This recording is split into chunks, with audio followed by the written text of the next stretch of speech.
A pasta dish with an Asian twist that even Jackie Chan would love, here on Simpol today. Simpol, simpol. Luto na, ha. And we're gonna start off with cooking our pasta. I have water that's in a rolling boil. Asin na natin. Remember, when you salt your water for pasta, be generous, no? Dapat briny siya, dapat medyo maalat siya ng konti para magkaroon din ng lasa yung ating pasta when it cooks. So we just drop our pasta, twist natin so that hindi siya dikit-dikit. And it cooks for around 9 to 10 minutes. We want it al dente kasi lulutuin pa natin siya sa sauce natin. So let's just let that boil for 9 minutes while I start on my sauce, which is very simple. So I heat up a pan and I marinate my chicken. So I'm using chicken breasts here cut into strips. And I'm going to season with some soy sauce.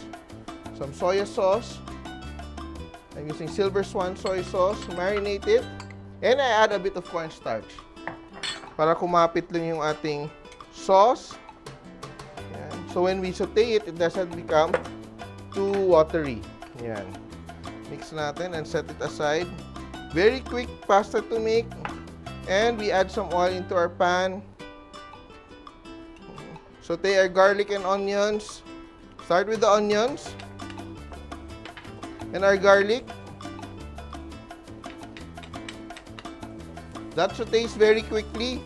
Then I add my dried shiitake mushrooms, which I rehydrated. So I cut it into strips. So that's around 2 large pieces of shiitake mushrooms. And it's very important na you saute the mushrooms, especially pag ganito, so that you release the aroma and the flavor. Kasi sayang naman, you're using medyo quite expensive ingredients, pero hindi nyo na ma-maximize yung flavor. Saute now, I can really smell the mushrooms. Then I add my chicken breast. Yan.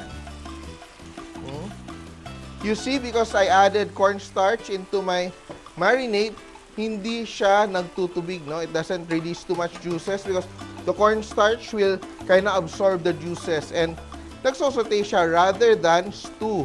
Hindi siya kumukulo sa kanyang juices.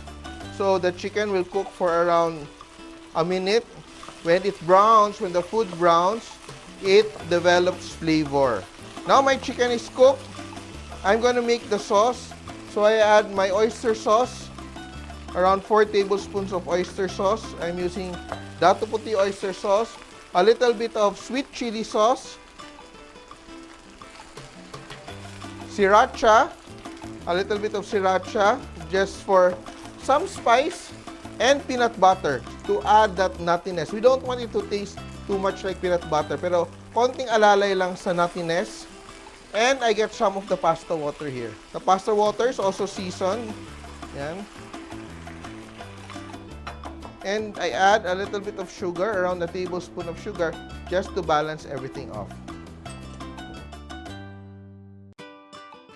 And our pasta is done. So just from one pot to the other, yan. Di na natin siya i-rinse because our sauce is ready. Yan. And we just toss it. Yan. Everything comes together so easily. And I just add a tablespoon or 2 of sesame oil and some spring onions. Yan. I also add a little bit of crushed peanuts. Yan. So for more texture into my pasta. And it's done.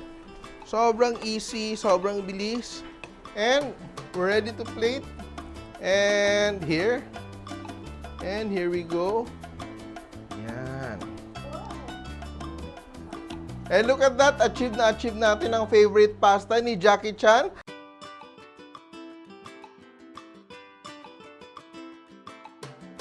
Ang Charlie Chan chicken pasta, Simpol! Nagustuhan niyo ba ang video na to?